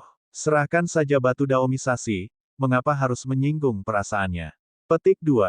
Beberapa orang merasa kasihan pada Feng Feiyun. Memprovokasi karakter agung seperti itu hanya akan mengakibatkan kematiannya, kematian tanpa penguburan. Pria muda berjubah dao itu secara alami mendengar semua orang membicarakannya, jadi dia dengan bebas tersenyum dan berkata, tidak apa-apa untuk mengatakannya. Dengan begitu, semua orang akan tahu identitas saya. Petik 2. Dia jelas ingin menakut-nakuti Feng Feiyun, dan dia berasumsi bahwa Feng Feiyun akan langsung sujud dengan ketakutan di hadapannya setelah mengetahuinya. Bertentangan dengan pikiran pemuda itu, Feng Feiyun jauh dari menerima kekalahan. Di dalam sinar pedang yang tak terhitung jumlahnya, dia terus menyerang. Luka di tubuhnya meningkat dan ruang aktivitasnya menjadi lebih sempit. Seolah-olah dia dipaksa ke tepi tebing oleh pasukan besar. Mundur adalah jalan buntu, dan melangkah maju juga buntu. Perbedaan dalam kekuatan cukup besar dalam pertempuran ini, tetapi pertarungan terus berlanjut. Pria muda itu tidak bisa mengalahkan Feng Feiyun setelah waktu yang lama. Sebaliknya, energi roh dan niat pertempuran Feng Feiyun menjadi semakin kuat dan semakin dekat dengan dunia basis dewa. Dia adalah bagian dari 4 klan besar dari dinasti Jin yang saleh, bangsawan muda ketujuh dari klan Beiming, Beiming Tang. Beiming Baitian, salah satu dari 8 Grand Historical Geniuses, adalah sepupunya yang lebih tua. Petik 2. Orang lain akhirnya mengungkapkan identitas pria muda berjubah Dao itu. Boom! Semua orang bergetar. Klan Beiming adalah klan tingkat tinggi yang berada pada tingkat yang sama dengan klan Yingguo, dan itu bisa dianggap sebagai salah satu dari 4 pilar dinasti Jin yang saleh. Klan seperti klan Feng tidak layak disebut di depan klan Beiming, klan seperti itu dapat dengan mudah dihancurkan oleh mereka. Tidak heran mengapa dia percaya diri dan sombong seperti ini. Tidak ada seorang pun di dinasti Jin yang saleh yang berani mengacaukan orang-orang dari 4 klan besar. Melakukan hal itu akan berakibat kematian yang terlalu cepat. Belum lagi sepupu Beiming Tang yang lebih tua adalah Beiming Baitian yang kejam. Ya dewa, seseorang dari klan Beiming sebenarnya muncul di kota api Beacon. Jika berita ini keluar, semua penatua di kota akan datang untuk menyambutnya. Petik 2. Seseorang benar-benar berani bertarung melawan Beiming Tang. Bahkan jika dia memiliki 9 nyawa, dia pasti akan mati tanpa keraguan. Tidak ada yang berani memprovokasi klan Beiming. Petik 2. Status Beiming klan di Godly Jin dinasti benar-benar bergengsi. Bahkan seseorang sekuat penguasa kota harus menyembunyikan kesombongannya di depan anggota Beiming klan. Kalau tidak, ia akan berisiko mengundang masalah mematikan. Seorang remaja tanpa nama sebenarnya bertarung melawan Beiming Tang. Ini sangat konyol. Semua orang menatap Feng Feiyun seolah-olah dia sudah mati, tidak ada yang bisa menyelamatkannya. Bab 132, Pertahanan nomor 1 di bawah Juking. Beiming Tang adalah jenius top dari klan Beiming. Tuannya adalah karakter hebat dari gerbang Dao. Dia pasti meninggalkan gunung dalam beberapa hari terakhir untuk bepergian. Petik 2. Bakat bawaan Beiming Tang mungkin sedikit lebih rendah dibandingkan dengan sepupunya yang lebih tua, Beiming Baitian, tetapi perbedaannya tidak besar. Ini adalah salah satu karakter utama dari generasi Beiming saat ini. Petik 2. Pria tua satu tangan yang menipu 400.000 koin perunggu dari Beiming Tang telah lama berlalu tanpa disadari. Orang tidak bisa berbuat apa-apa selain berlari setelah membuat kesalahan besar. Semua orang kagum dan takut terhadap Beiming Tang. Bahkan paman kerajaan dari negara Poluo menyembunyikan kesombongannya dan perlahan-lahan beringsut mundur. Jadi bagaimana jika dia berasal dari klan Beiming? Apakah itu memberinya hak untuk menjadi preman? Feng Feiyun menjadi lebih gila saat dia bertarung. Meskipun teknik pedang Beiming Tang masih merintanginya, dia mendapatkan cukup ruang bernapas untuk berbicara sedikit. Dia berani membandingkan klan Beiming dengan preman. Bahkan Juking tidak akan berani membuat pernyataan kasar seperti itu. Ini sama dengan menyinggung seluruh klan Beiming. Ada yang salah? Bocah malang ini juga tidak sederhana, dia benar-benar berhasil bertarung melawan Beiming Tang untuk puluhan gerakan tanpa kehilangan. Ini bukan sesuatu yang orang biasa dapat lakukan. Mungkinkah dia juga seseorang dengan latar belakang yang hebat? Petik 2. Mungkin dia adalah murid Juking yang tertutup dan berpakaian buruk dengan sengaja. Kalau tidak, bagaimana mungkin dia berani menjadi begitu sombong di depan klan Beiming seperti ini? Petik 2. Jika itu hanya Juking biasa, aku takut dia tidak akan sombong di depan klan Beiming. Petik 2. Semua orang merasa bahwa asal Feng Feiyun tidak sederhana karena keberaniannya saat mengejek klan Beiming. Semuanya, lihat, seru seseorang dengan lantang, cincin berhias di jari bocah malang itu. Tampaknya menjadi harta dari kuil Shen Luo, cincin roh tak terbatas. Petik 2. Itu memang terlihat seperti itu, bisakah bocah ini menjadi murid kuil Shen Luo yang jahat? Semua penonton terkejut lagi. Sebelumnya, mereka merasa ada sesuatu yang sangat aneh pada Feng Feiyun dan keempat bandit. Pada saat ini, setelah melihat cincin roh tak terbatas hitam di jari Feng Feiyun, mereka segera mengubah Feng Feiyun menjadi elit dari kuil Shen Luo. Tidak heran mengapa dia berani menuntut Bei Mingtang. Jadi dia memiliki kuil Shen Luo raksasa sebagai dukungannya. Para pembudidaya ini mulai mundur, tidak ada yang berani mengambil langkah maju. Ini adalah pertarungan antara dua kekuatan super, kuil Shen Luo dan klan Bei Ming. Siapapun yang melibatkan diri akan menjadi orang-orang yang berpikir bahwa mereka sudah cukup hidup. Bei Mingtang juga sedikit terkejut. Mungkinkah bocah pengemis biasa ini benar-benar menjadi elit dari kuil Shen Luo yang jahat? Tapi jadi apa? Klan Bei Ming tidak takut dengan kuil Shen Luo. Bei Mingtang mengumpulkan semua ki di tubuhnya dan memadatkannya ke pedang. Pedang ini menembus dada Feng Feiyun, tetapi hasilnya di luar imajinasinya. Itu tidak menembus dirinya, sebaliknya, rasanya seperti menusuk pelat baja. Dentang, suara logam yang bertabrakan keras bergema. Energi pedang meledak Feng Feiyun 10 zang pergi. Pada saat ini, seluruh tubuhnya berdarah. Cahaya surgawi dari dantiannya dengan lembut menyala dan melilit tubuhnya. Energi murni mulai mengalir ke dantiannya. Ledakan, yayasan abadinya berubah menjadi basis dewa. Sebuah batu putih solid yang tidak bisa ditembus terbentuk di dalam dantiannya. Basis dewa, saat ini, hanya sebesar padi. Itu menyinari cahaya yang menyilaukan yang mengandung energi roh 7 kali lebih banyak dari sebelumnya. Perubahan kualitas energi roh membuatnya jauh lebih murni. Bahkan tanpa menggunakan roh harta karun, kecakapan pertempuran Feng Feiyun meningkat hampir 10 kali lipat dibandingkan sebelumnya. Dia secara resmi memasuki ranah pangkalan God awal. Ledakan, energi roh mengitari tubuhnya dalam lingkaran, dan semua lukanya segera sembuh. Feng Feiyun dengan lembut menarik lengan bajunya saat keinginannya untuk bertempur menjadi semakin kuat. Dengan sepasang mata yang penuh dengan vitalitas bersemangat, dia menatap Bei Mingtang dan berbicara, sekarang kita benar-benar bisa mulai. Meskipun dia menerobos ke basis dewa awal, Feng Feiyun masih sangat berhati-hati. Dia menganggap Bei Mingtang sebagai lawan yang sangat tangguh. Bei Mingtang memiliki puncak budidaya basis dewa. Ditambah lagi, dengan bakat luar biasanya, dia tidak lebih lemah dari Feng Feiyun saat ini. Orang bahkan bisa mengatakan bahwa dia masih 2 tingkat kecil di atas Feng Feiyun. Meskipun Feng Feiyun bisa melampaui 2 tingkat kecil untuk membunuh lawannya, musuhnya juga merupakan keajaiban luar biasa yang mampu melampaui 2 tingkat kecil juga. Jadi, hanya ketika kerajaan mereka sama, Feng Feiyun merasa percaya diri dalam mengalahkan Bei Mingtang. Perbedaan 2 tingkat kecil itu tidak signifikan, apa yang bisa dia gunakan untuk menebus ini? Nak, aku akan bantu kamu. Kepala Mao Wugui menjulur setengah dari jubah Feng Feiyun. Apa yang bisa kamu bantu? Feng Feiyun tidak memiliki terlalu banyak harapan untuk orang tua ini. Penyu ini, di luar cangkang yang tidak bisa ditembus, bahkan untuk Juking, dia benar-benar tidak memiliki kekuatan khusus lainnya. Paling tidak, saya bisa membuatnya sehingga pertahanan Anda menjadi nomor 1 di bawah wilayah Juking. Mao Wugui cukup percaya diri pada dirinya sendiri. Pertahanan nomor 1 di bawah Juking. Feng Feiyun bertanya lagi.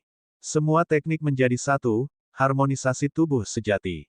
Feng Feiyun bergetar dengan gila dan merasa seolah-olah tubuhnya tiba-tiba berbobot 10.000 jin, rasanya seperti membawa gunung kecil. Persetan, apa yang sedang kamu lakukan? Feng Feiyun memperhatikan bahwa mata yang tertuju padanya mulai berubah. Banyak orang menyeringai dan tidak bisa menahan tawa mereka. Seolah-olah mereka baru saja menyaksikan hal paling konyol di dunia ini. Tubuh Feng Feiyun ditutupi oleh cangkang kura-kura.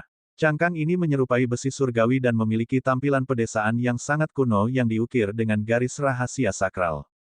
Kulitnya juga memutih. Wajah, lengan, kaki, semuanya berubah menjadi batu giok putih.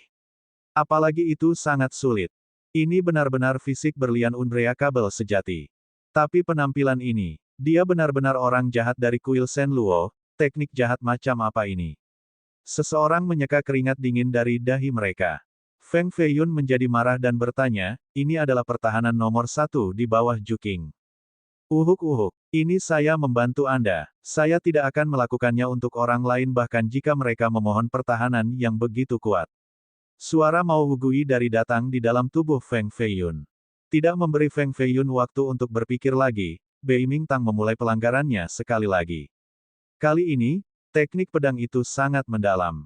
Meskipun dia hanya menusuk ke depan sekali, ada lebih dari 100 bayangan pedang. Energi pedang yang tajam mengiris kedua sisi jalan, bersama dengan kios-kios, berkeping-keping, membuat suara puing runtuh dan hancur. Jelas, perubahan dalam tubuh Feng Feiyun menyebabkan Bei Ming Tang merasa tertekan. Pedang ini adalah salah satu dari beberapa teknik rahasianya, pedang cannon, dalam semua teknik pedang gerbang Dao. Dentang, dentang, bunyi berderang. Sejumlah besar energi pedang langsung menyerang tubuh Feng Feiyun, menciptakan percikan yang tak terhitung banyaknya. Namun, mereka semua terhalang oleh cangkang kura-kura dan tidak melakukan kerusakan.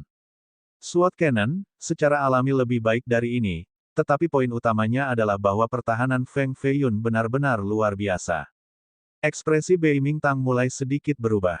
Dia benar-benar berpikir bahwa Feng Feiyun mengolah teknik jahat dari kuil Shen Luo, jadi dia mengeluarkan jimat guntur angin dari dadanya. Jimat guntur angin ini diukir dari white jade dan seukuran telapak tangan. Dia membanting jimat angin guntur ke dada Feng Feiyun. Gemuruh. Garis petir, setebal lengan, turun dari langit tepat di atas tubuh Feng Feiyun. Banyak petir melonjak melalui kulit dan cangkangnya untuk waktu yang lama tanpa menghilang. Jimat angin guntur mampu menginjak-injak gunung kecil, tapi itu bahkan tidak menyakiti seuntai rambut Feng Feiyun. Bei Ming Tang, kali ini, benar-benar terpana. Dalam momen singkat ini, dia tidak bisa bergerak dari tempatnya. Giliranku. Feng Feiyun menyalurkan cincin roh tak terbatas dan kekuatan harta karun roh muncul di telapak tangannya. 6 diagram kuno mengalir naik turun di atas cincin ketika gambar telapak tangan besar mulai terbentuk di atas langit. Gemuruh. Sebuah telapak tangan yang menyerupai sekelompok besar awan langsung menekan kepala Bei Ming Tang dan dengan kuat menghancurkan batu di tanah, mendorongnya ke bawah tanah. Bab 133, Armor Es Dingin yang Mendalam Utara. Cangkang kura-kura raksasa memiliki warna emas, seperti baju zirah tua atau bel kuno. Kulit putih giok Feng Feiyun memancarkan kilau logam. Setiap kali dia melangkah maju, tanah mulai retak kecil. Ledakan, lapisan batu dan tanah terlempar oleh energi dingin. Bei Ming Tang memang jenius terkemuka atas yang dilatih dengan cermat oleh klan Bei Ming. Meskipun dia ditekan oleh Feng Feiyun di bawah tanah, itu tidak melukai dirinya. Cahaya biru terbang keluar dari tanah. Lapisan es dingin terbentuk di atas tubuh Bei Ming Tang, berubah menjadi baju besi es yang diukir indah.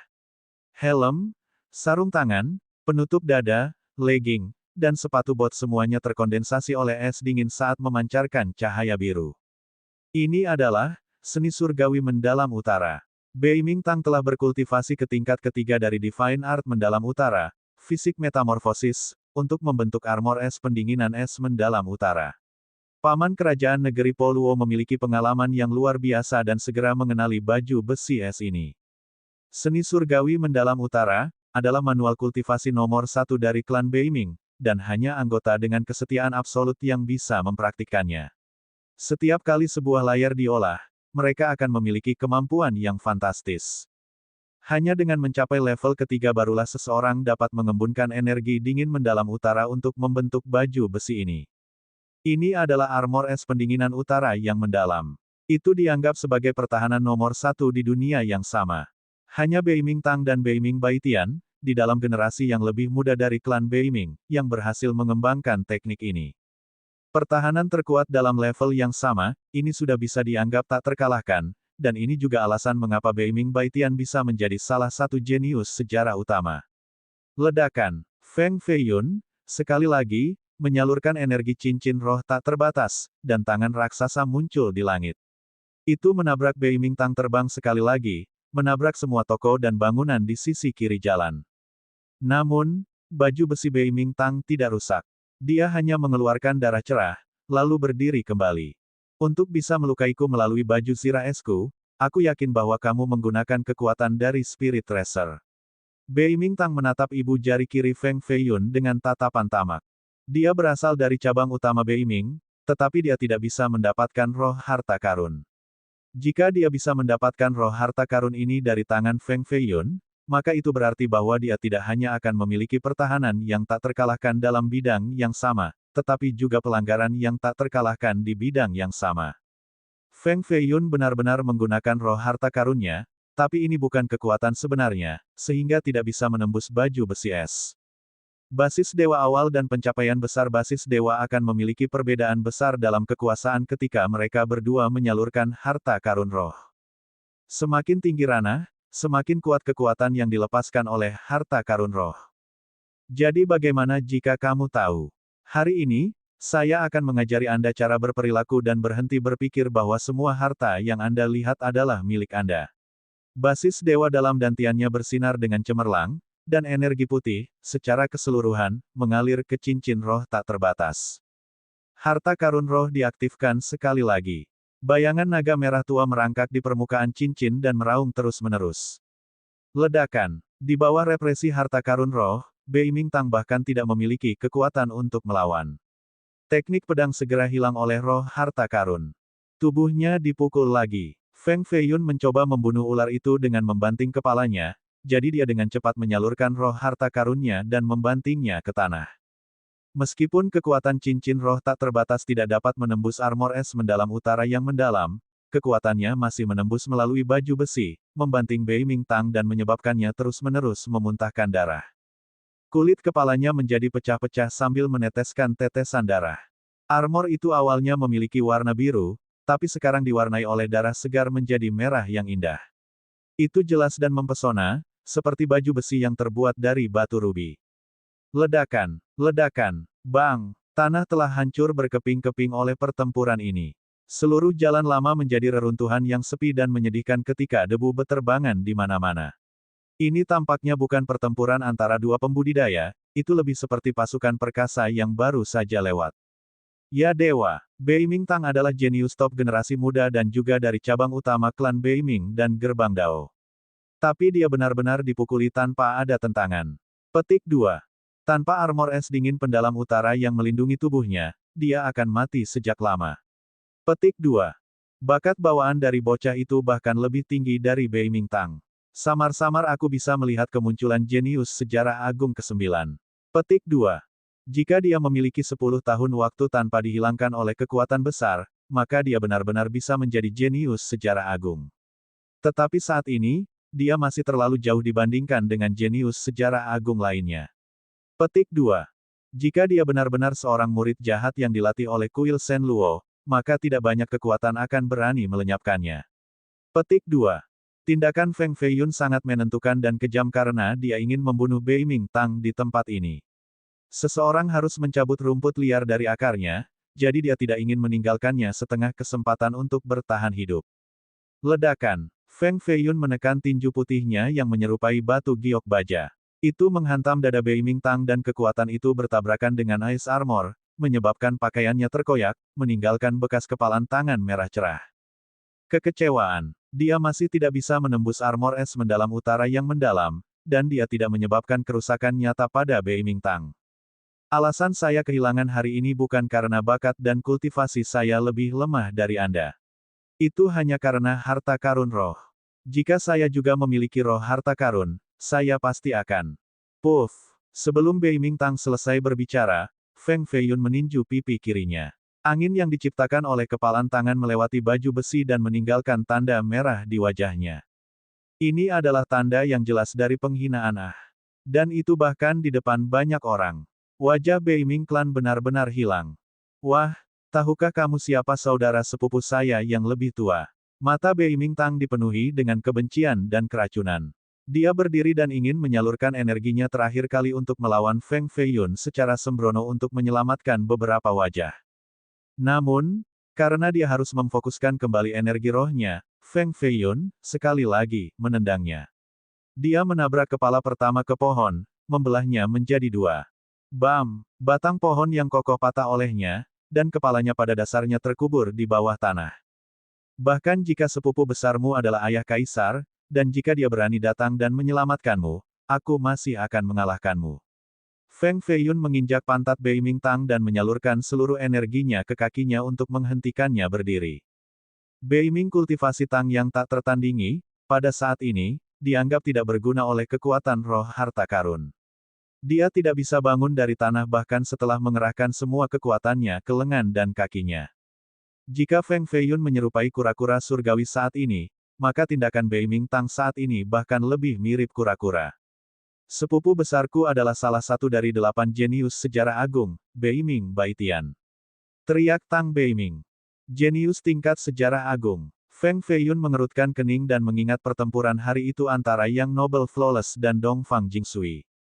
Keduanya juga jenius sejarah agung, dan kecakapan pertempuran mereka memang menantang surga, mereka mampu menghancurkan bahkan gunung-gunung yang tinggi.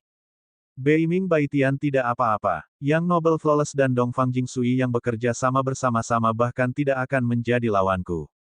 Bahkan jika dia datang ke sini, aku masih tidak akan membiarkanmu.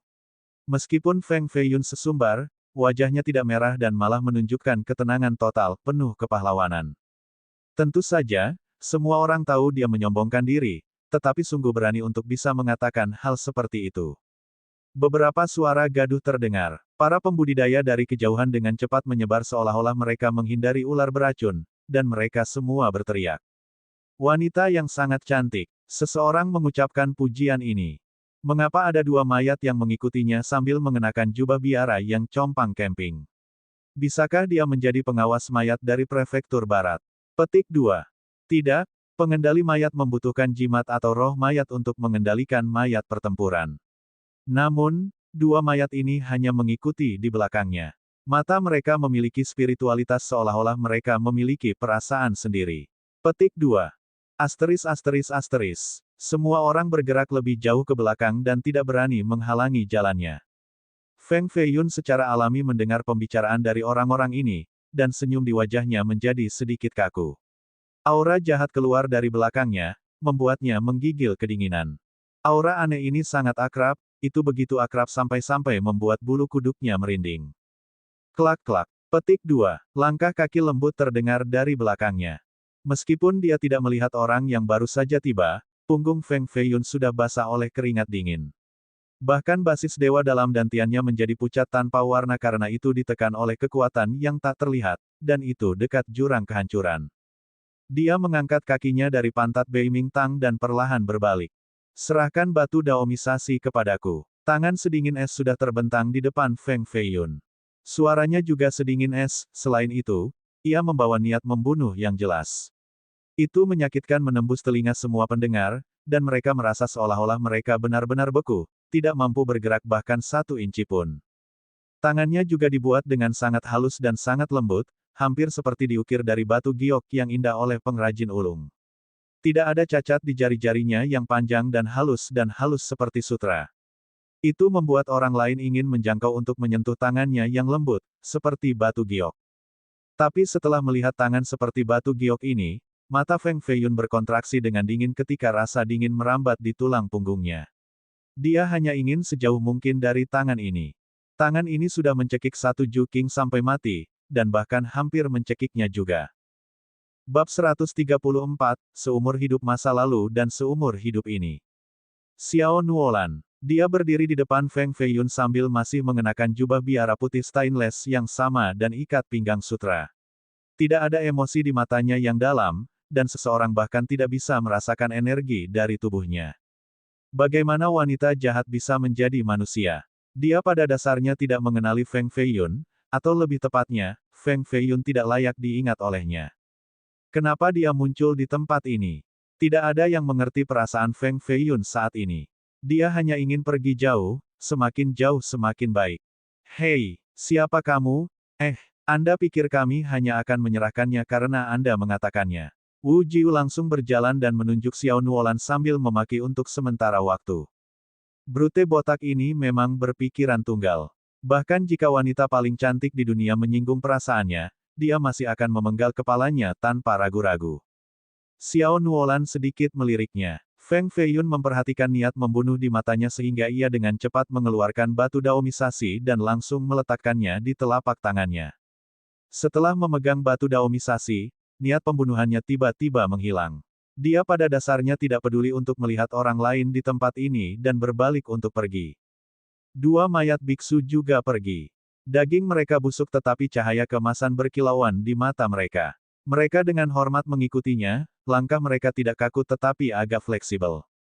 Kedua mayat biksu itu telah mencapai transformasi mayat ketiga. Dengan kerutan di wajahnya, Feng Feiyun mengepalkan tangannya dengan erat dan menatap punggung Xiao Nuolan yang cantik saat dia berjalan pergi.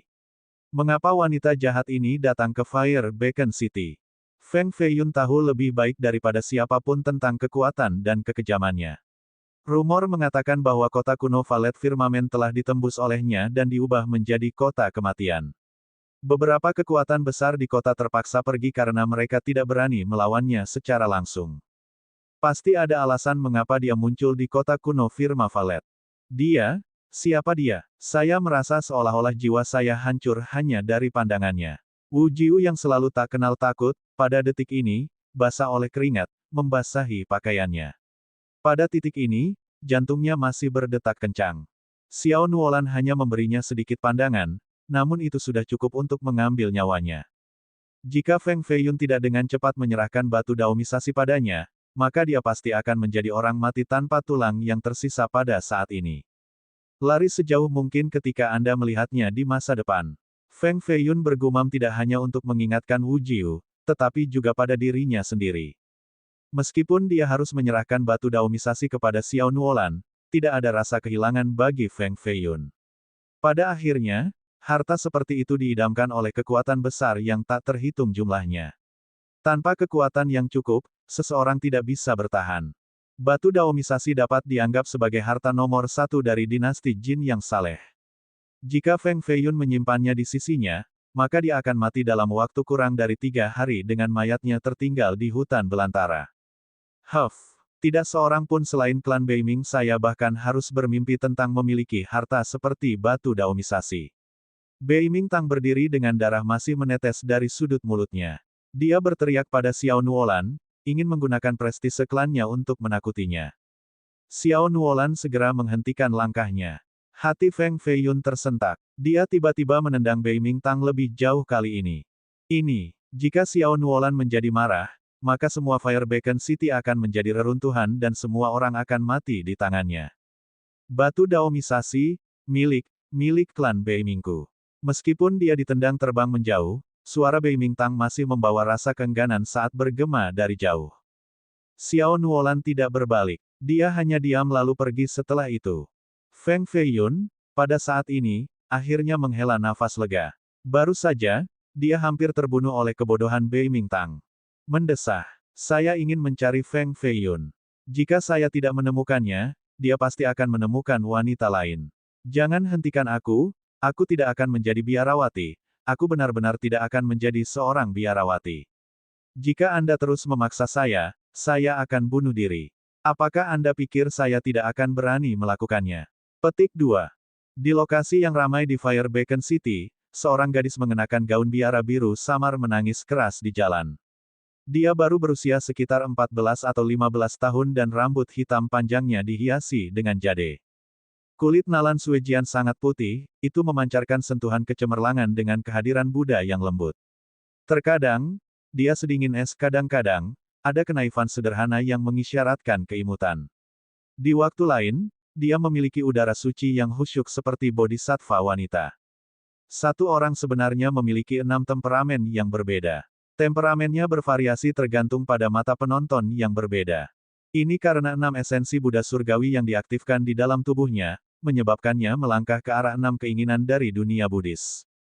Gadis, jika kamu bahkan tidak bisa menghilangkan paling dasar, maka kamu akan memiliki kesengsaraan besar di masa depan saat berkultivasi. Petik 2. Biksu Jiurou meneguk anggurnya dan terus menghela nafas sambil berkata, aku sudah membaca kekayaannya.